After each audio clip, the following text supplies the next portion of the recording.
Esther, chapitre 4. Mardochée, ayant appris tout ce qui se passait, déchira ses vêtements, s'enveloppa d'un sac et se couvrit de cendres. Puis il alla au milieu de la ville en poussant avec force des cris amers, et se rendit jusqu'à la porte du roi, dont l'entrée était interdite à toute personne revêtue d'un sac.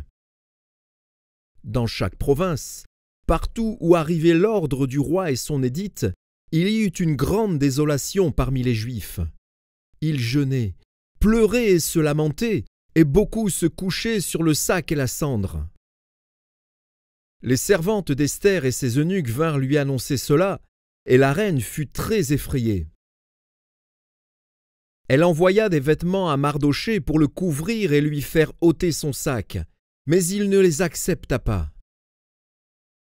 Alors Esther appela Hathach, l'un des eunuques que le roi avait placé auprès d'elle, et elle le chargea d'aller demander à Mardochée ce que c'était et d'où cela venait. Hathach se rendit vers Mardochée sur la place de la ville, devant la porte du roi.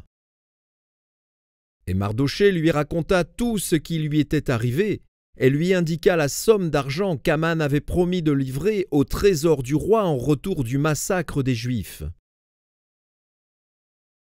Il lui donna aussi une copie de l'édit publié dans Suse en vue de leur destruction, afin qu'il le montrât à Esther et lui fît tout connaître. Et il ordonna qu'Esther se rendît chez le roi pour lui demander grâce et l'implorer en faveur de son peuple. Hathach vint rapporter à Esther les paroles de Mardochée.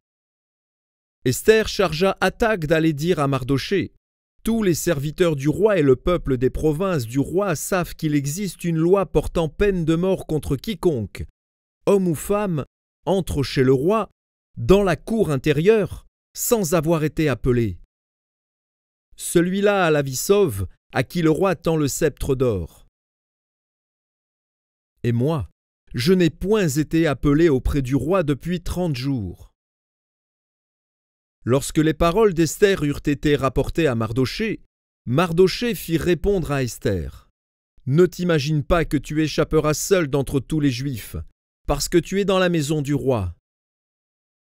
Car, si tu te tais maintenant, le secours et la délivrance surgiront d'autre part pour les Juifs, et toi et la maison de ton père vous périrez.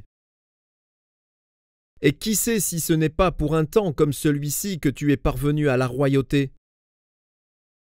Esther envoya dire à Mardochée: va, rassemble tous les Juifs qui se trouvent à Suse, et jeûnez pour moi, sans manger ni boire pendant 3 jours, ni la nuit ni le jour.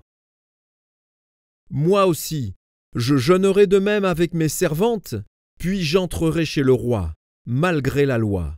Et si je dois périr, je périrai.